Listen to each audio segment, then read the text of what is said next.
both mentioned it, of course. You talked more about it. You gave the whole kind of unilateral strength position of United States all over the global situation, but still you talked about the Arctic also. And I wonder, what's in this for us? What's in this for Sweden? Why do you think does Sweden interact in the Scandinavian bloc? Is it solely for economic reasons, also then being part of a military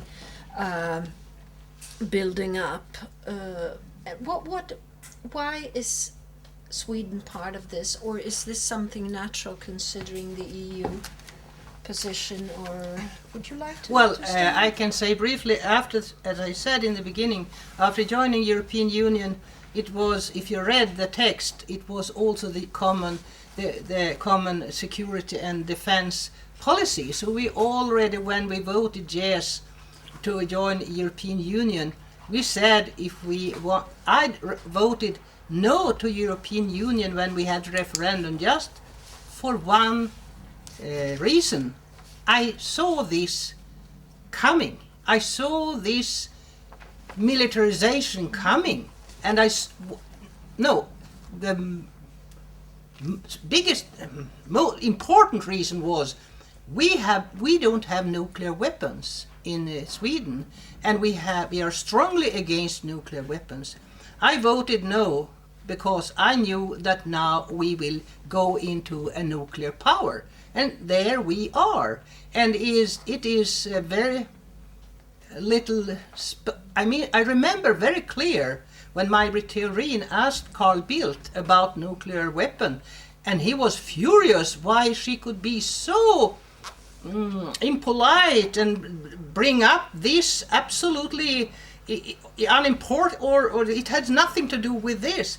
And we see very clear that now, as Sweden is almost, some say that we are 99% in NATO, and it's just the signing. We are in this nuclear weapons body,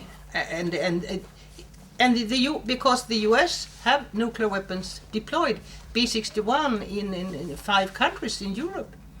So, and the nuclear capable wings were conducting war in Norrbotten, in Vidsel or NIT, because I know that Swedish JAS Gripen, they can't, you have to have a certain equipment and military or an attack plane to use nuclear weapons, and F-16 and F-15 Eagle were training up in the north. So I'm really wondering why we allow these things happen and be so silent.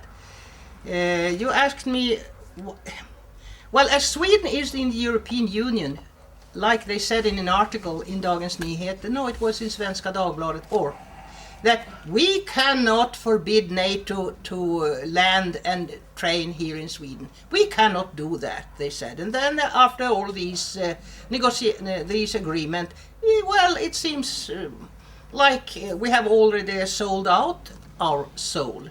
And another thing that I think we should consider when it comes to Sweden is that Pentagon never, ever in their paper talks about Norway, Iceland, Sweden, Finland. We are the northern flank. The northern flank. And they don't give a damn of it is a border between Norway and Sweden and Finland. We are the northern flank. And we could see it so clear when this lawyer Arrow, which Ofog baptized Royal Error, and I think it was a good name, when the war game was conducted from Bodø, and from Finland came the plane, and from Oulu airfield, F-21 in Luleå and Bodø, they were using these airfield for the war, so they didn't care about the border. And another thing that I think also should worry us, really, when we talk going, or Sweden going, or the northern flank going north, is that last year a huge command center was installed in Reitan, north of Bodø. What is Reitan? It is the only command center above the Arctic Circle. It's called Reitan. And what do they have there? They have in the cave big display of computer, like we have a wall TV, you know, we can see the world, but they can see Barents Sea, every centimeter of Barents Sea within Reitan cave. They can see almost the whole Afghanistan. Why can they do that? Because they have also S-range within North European test range. And what is S-range? Well, it's the world's, I looked it up again before I went here, the world's biggest downloading ground station for satellites. So S-range downloads images over the whole Russian continent and send the pictures to Pentagon. That was S-range is. So we are, and yes, to be able to launch a war, you have to have now it comes to things I really don't understand myself, but I've read it so I can say it. You have to have, I really don't understand what I'm talking about sometimes. No, but I think it's dangerous, that's enough. You have to have real-time information.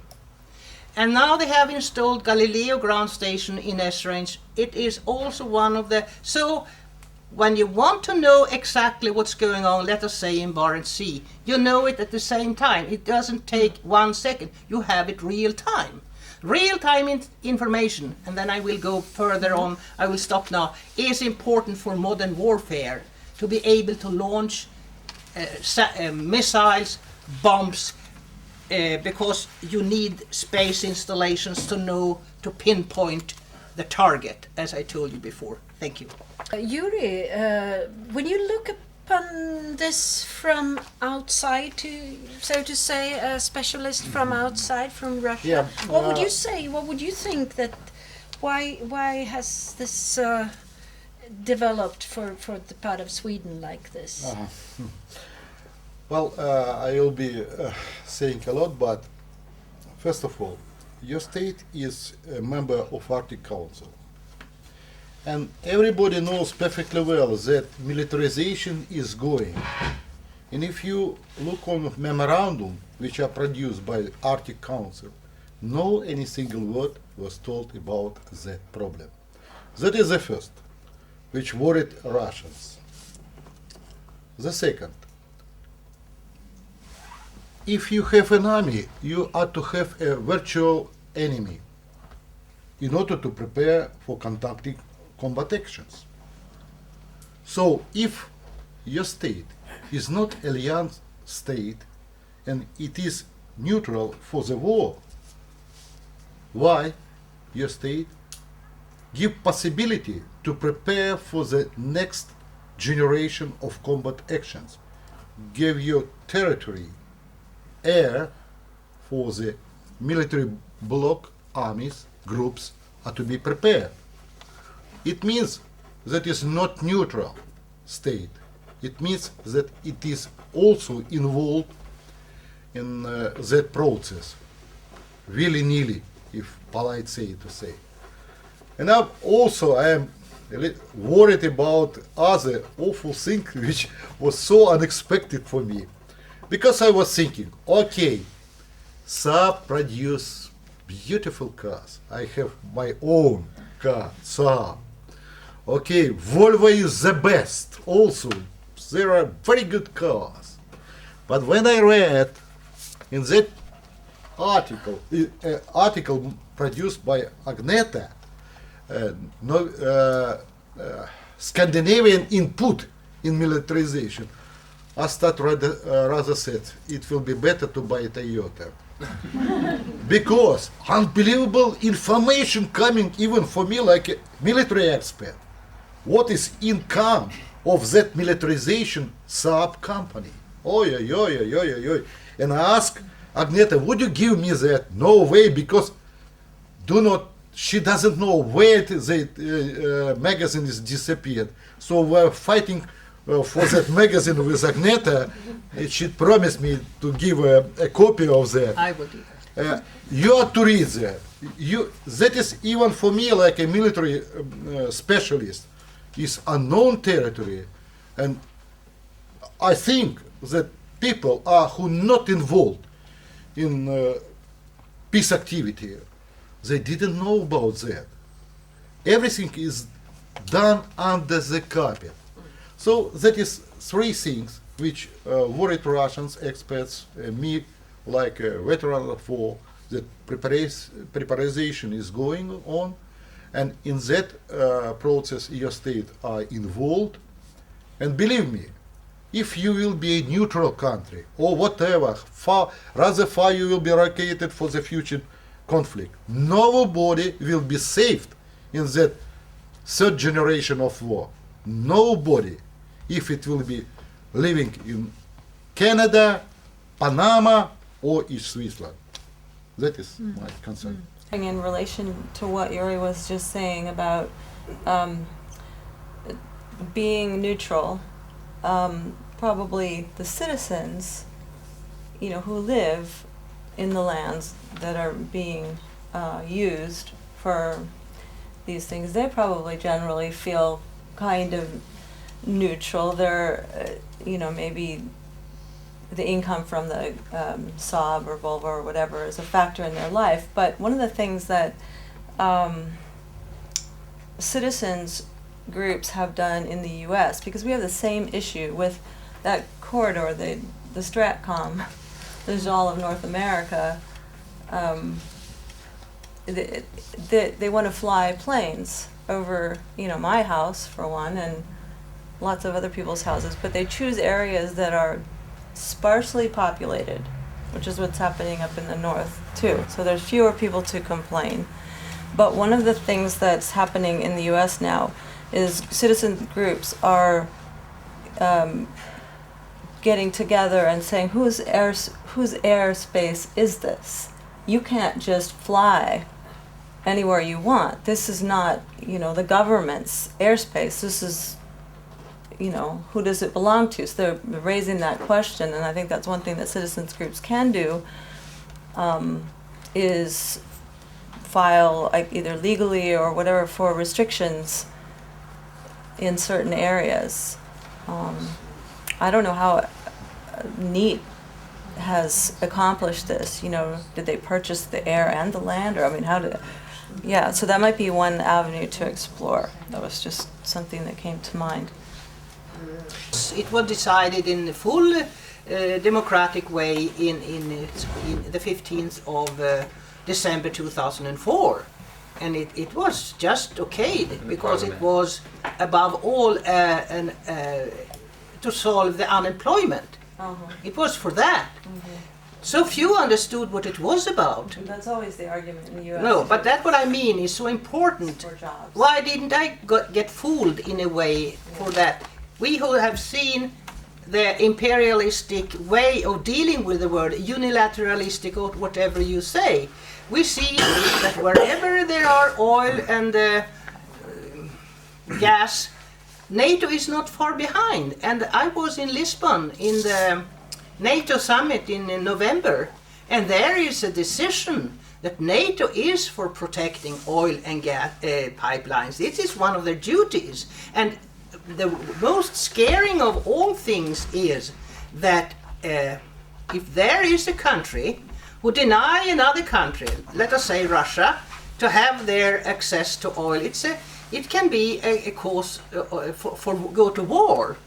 So they have it in their doctrine. And another scaring thing for me is that now, and we haven't touched that, I think Yury's touched that a little bit, it's that Europe now is responsible, or has, the US can't do everything, so national missile defense, who is an offense encircling, strangling of Russia and China, it's a first strike weapon.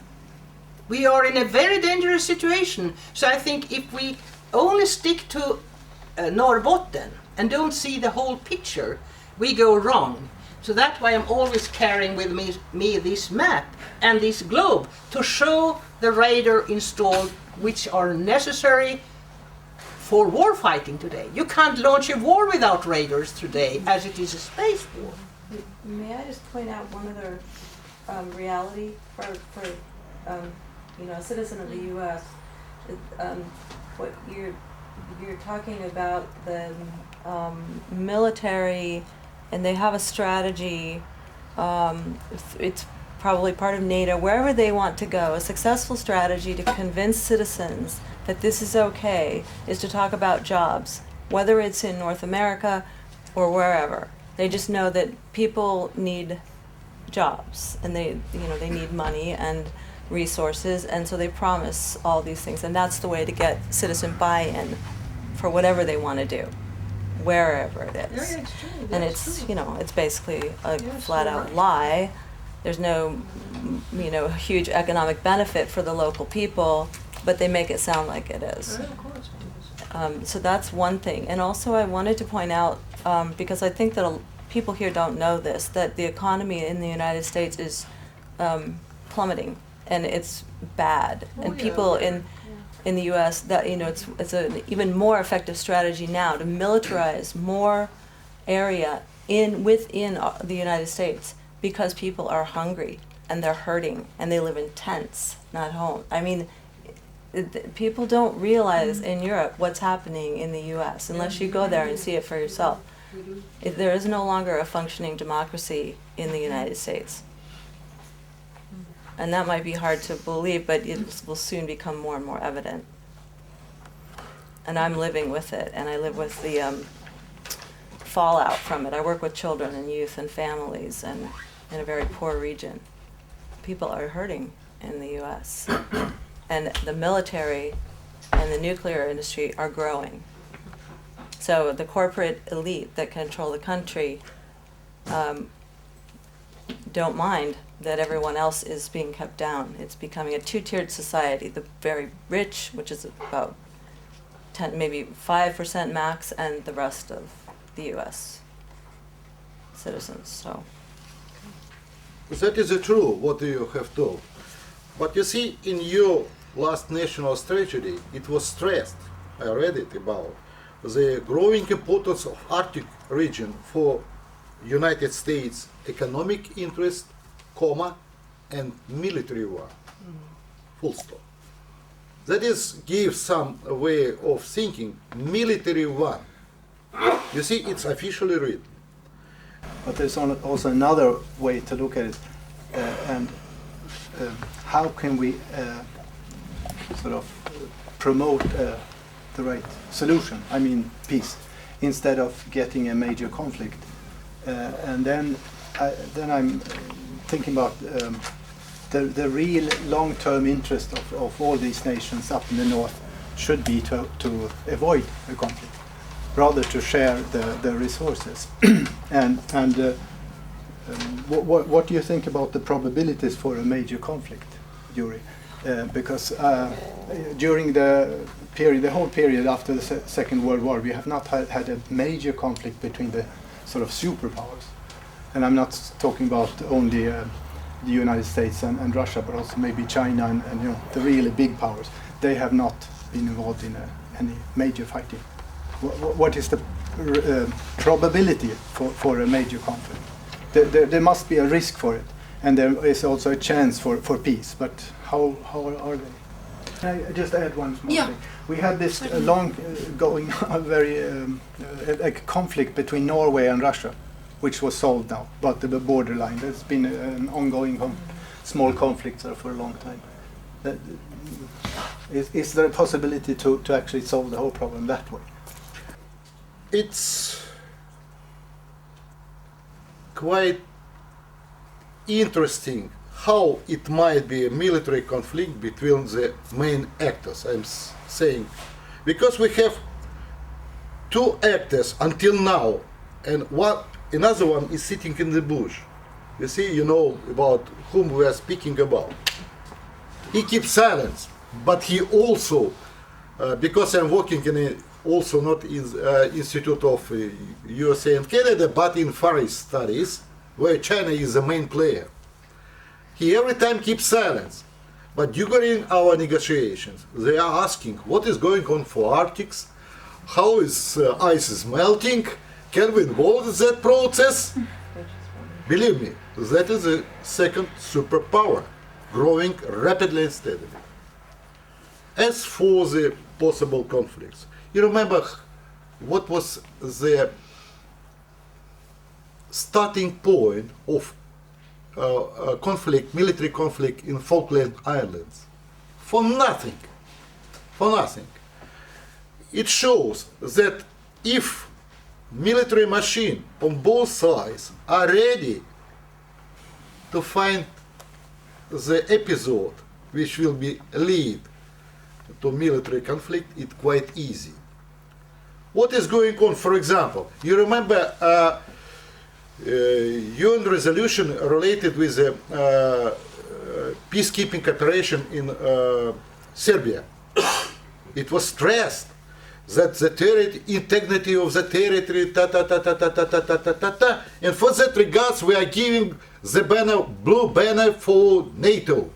They will solve that problem with Kosovo, etc., etc., etc. What is the result? Kosovo is independent state nowadays. It's recognized by 64 states already. So, to create scenario, preparation, it's quite easy. Mass media start, like it's already gone, I see how scenarios are prepared. First of all is effect of BBC.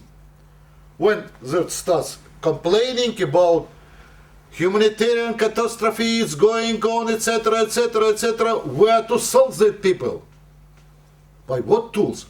The only one tools we have, forgotten about negotiation, etc., economic support, etc. We have military power. Where to establish peacekeeping operation? That is a very interesting influence. So, to protect somebody, to guard somebody for the benefit all over the world. But in reality, that is, we are working for our interests. Under the umbrella of UN resolution, whatever, whatever. Like it goes in on Balkans very often, in another UN mission where national interests are the first. All in other to be forgotten about that. So, we have crowds of problems in the Arctic region, not military one, but all not negotiation process, which will be there due to the fishing, due to whatever you can imagine, will lead for the use of military power. And already with bright figures, it was shown how military alliance of NATO are prepared for that story. It means 5 minutes to be ready. Ready, stand by. Russia's also increased military power there. It means there are two parties until now, and they are preparing for what? For war. And to find the reason for what is necessary fighting, it will be quite easier. Even for one man who was died, Eskimos or whatever. Such is life, you see, effect of BBC. When create a scenario, afterwards explain for the whole society, we are needed to protect somebody, we want to increase our power there, and everything is ready for starting military conflict. Yeah. I have a question Yeah. for you. It doesn't have to do with Arctic, but about why the military thinking and the political thinking, in this case, of Russia. Yes, that we are talking about the interests that lead to war. And why did Russia not veto the war on Libya? Delicate diplomatic question. But it's yes. difficult to understand. Yeah, I will tell you the truth. What's the interest of Russia not to veto? Yeah, I will explain.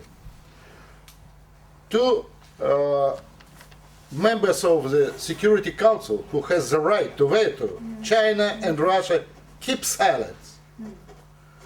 For China it's quite easy to understand.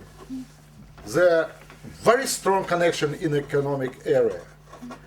And Russia still believe that if for the promises they receive something, I mean to enter the global economic system, which WTO is WTO, yes. WTO, that is. It was promised. Do you know how long that promise lasted? 20 years. We are going for negotiation, and we are listening and still believe. When the Cold War was over, you remember how the Secretary General of NATO promised no any age will be further. Chancellor also promised, France promised. What is the result? We are already surrounded by the alliance forces. So that is a mistake of Russian policy. That is my private point of view. But so you're I saying think that it was for the whole promises that they would at least get Yes. into the WTO. Yes, and believe me, never ever that story will be lasted 10 years more. It's not good policy, because from my point of view, Washington behaves himself gentle with the power station. And if you are just like a waiter, what do you need it else, etc., etc., he believes like with the waiter. You see, that is my point of view. Maybe I am a little bit wrong, but a lot of people are thinking in my country like that. Yeah, I would like to comment the United Nations, which was mentioned here. And I forgot to mention that in the Lisbon summit, one of the important steps was that NATO and United Nations will almost merge to one. There was an agreement between Jaap de Hoop Scheffer in 2008, I think it was in September, when they signed an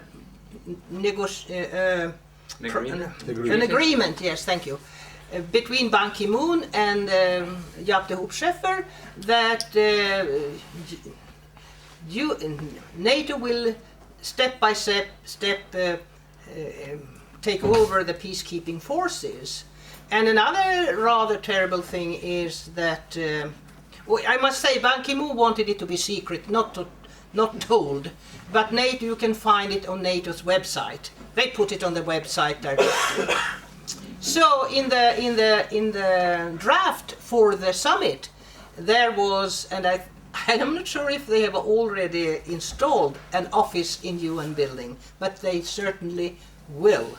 And another, I don't find the word, horrendous or whatever, is that NATO has, so to say, hijacked 1325. That means Security Council adopted a paragraph to bring in more women in peace negotiation, and that women in each unstable area should play an important role in peacekeeping and avoiding a conflict.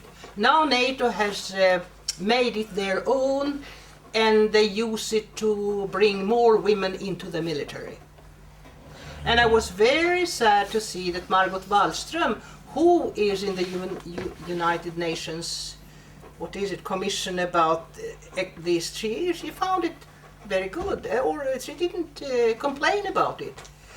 And I could see that in Norway when we discussed this, that the highest authority of 1325, they receive a lot of money. So they have general secretary and everything in place. She didn't even know about it. I went up to her when she had presented 1325 and I say, well, I would like you to comment on the fact that NATO almost has totally hijacked and made it for their own benefit. She hadn't heard about it. So when we talk about what to do, I think that we first, in the first place, should learn North European Airspace Test Range and interoperability, but then we should know what are they actually doing to be able to rule the world like they are, if they take over United Nations, what does it mean? And I know that Russians were very angry and complained, and not only the Russian authorities, but all men. But the newspaper didn't tell you. I can see that some of you don't even know about it. Yeah, that's where we are, and I think that the peace movement and all that who understand where we are should highlight this. That's what I wanted to say. I wanted to return a little bit to the Arctic, because I think the question was what is the likelihood of a peaceful settlement, because I mean the problem is there is a lot of resources, the borders are not settled, and in some way Russia, Norway, Denmark, Canada and the United States are going to share it. You know, what is the likelihood that they will share it and find an agreement in a peaceful manner, rather than a nuclear war, because if we have a nuclear war, nobody will need the resources for some time. But you know, what is the likelihood of a peaceful settlement of the borders up there? And a second question that occurred when I think of this is, Sweden is part of the Arctic Council, but we don't have any territorial claims up there. What is our interest in the Arctic, really? That is not a competition between Russia and Norway. It is very great competition between two members of the NATO, Canada and United States, for the pass, because it's also for the strategic important. That is a problem with Russia and Denmark. Denmark with Norway. It's everywhere is a problem, and it looks like a hullabaloo, brown movement. You see, but we have it too. That is special department in United Nations organizations. So there are two solutions. First of all, each party who are involved in that process, that is the sectors, divided zones, etc., etc., etc., are to send scientific proof to the department that part area belongs to that state. Scientific proof. They are not in a hurry up. They make decision until you put your huge documents. Within 2 years they make a decision. But at least something is. So Russia is going for research project. All pre-Arctic stage are just working hard to prove that is our territory. But UN are to be solved that problem. Another interesting thing. You know, according to the marine law of 1982, at least 4 countries are agreed with the divided over that sectors, except one state. Because in that period he was thinking that they are the only one who can rule the world. And they until now they didn't join that marine law. I'm speaking about the United States. But they blame other countries. You are to give me that territory, not being a member of that treaty.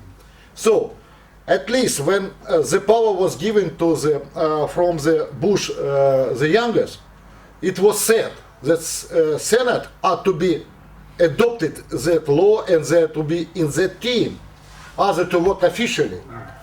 Until now, it's not yet, but already 2 years have passed. So, if Americans will be there, it will be more civilized conversation, etc., etc. Otherwise, it gives a lot of thinking.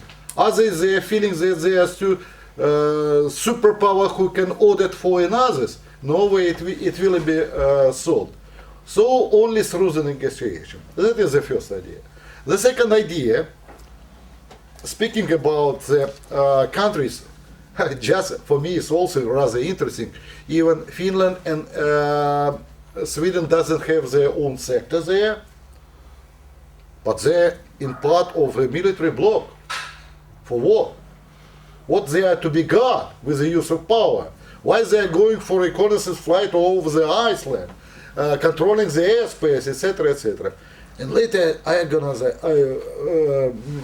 understood that due to the globalization, that is not any pure national companies who provide oil, gas, whatever. They are international. So being of a part of international organization, who will be on that area, your state will receive a benefit. But benefit are to be guarded. So maybe for that reasons, I'm saying might be, because I'm not citizen of your state. I'm thinking about that. That might be due to that.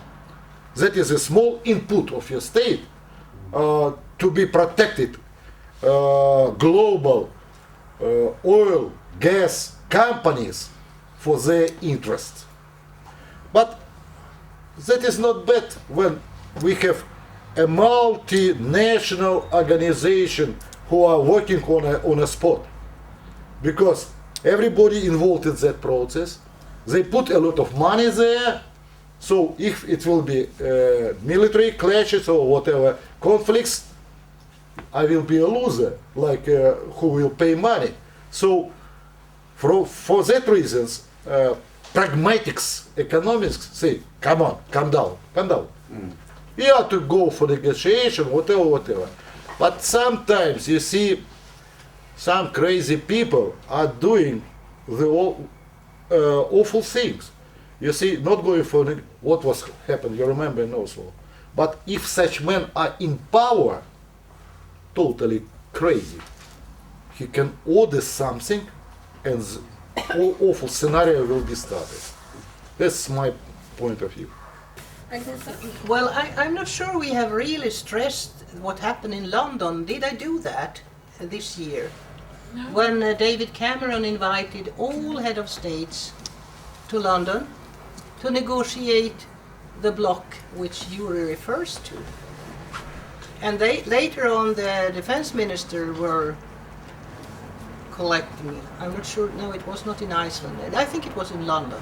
So gradually they build on this Nordic cooperation on foreign and security policy. It's sort of it was Thorvald Stoltenberg, the father of Jens Stoltenberg, you have seen a lot on TV.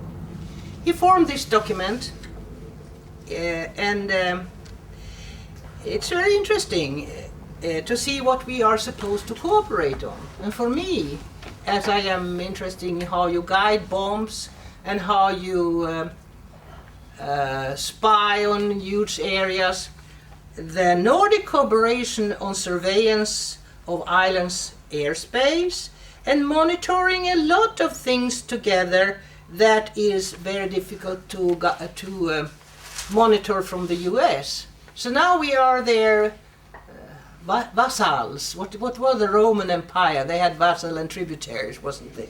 So this is the paper-based, what they continue the discussion in London. And it will be surely manifested in silence. I've asked a lot of authorities in the Social Democratic Party, and they had never heard about it. This they have heard about it, but not the meeting in London. And the second meeting they invited Poland and Germany as well. So the northern flank is, so to say, formed more and more. And we can also see that the US, they doesn't leave this northern flank by themselves, as they were training bombing last summer at London training field outside Carlbäck. Because, and they asked me, what do you think they are doing there, Agneta? Is it real bombs? Of course it's not real bombs. I mean, but some bombs are real in the NEAT. They train live ammunition, as they say. But what they are doing is, as I perpetuate, is the interoperability. It's not only with language, it's if it function, all the installations, so we know exactly what we can do here when they are these 2 weeks last summer. And Royal Air Force now, from the 1st of March to the 31st of December, they have been allowed by our government, by our Sten Tolgfors, to train almost the whole year if they want. And they are certainly using the signal installations and radar and whatever you need for warfare. So it will not be a surprise when they come in real time. So I think this should be understood, the mini NATO now unfolding in the north, or the northern bloc that Yury calls it. That's what I wanted to say. There's one thing sorry. I think we haven't mentioned OFOG. Yeah, so you're if right. you want to find out OFOG, just Google it and you'll find out wonderful things about what young people are doing all over Sweden to try to stop arms export and war activities and what have you. But because they I was there. You and I was there. We arrived here on the 25th, and on that very day they were going into NEAT to paint the base pink with a big color box. Roller. Yeah, and what they are doing, and I love them. I love OFOG. I was telling them about Fauske. It's years ago. What did they do? They took their lousy car, went up to Fauske. Strong expand radar, the strongest in the Varde radar here, secretly installed 3 miles outside Russian border. And here you have Thule Air Base, and that's one of the secret why Anders Fogh Rasmussen is General Secretary, because the US needs him as Denmark has the foreign policy of Greenland. So that is very important. And also these things. But I wanted to tell these, I showed this, the map, to OFOG, some young, Anna, Linnea, and Petter, and Anna Sanni.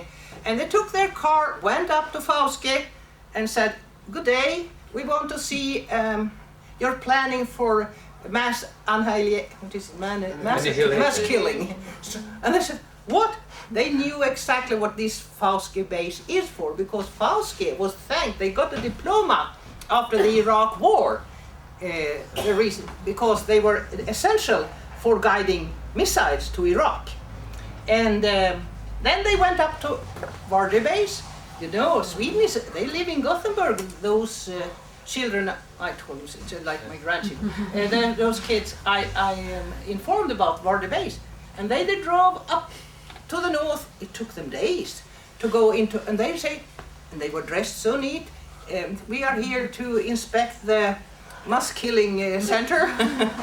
Oh, they had never been visited like this. So they are doing great things. And these are the only thing that has been discovering now NEAT, North European Airspace Test Range. So today, like when I in 1968 was waken up by a small boy pressing my doorbell.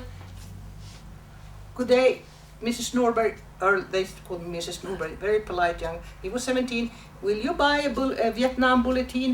Or should I buy a Vietnam bulletin? I don't really know.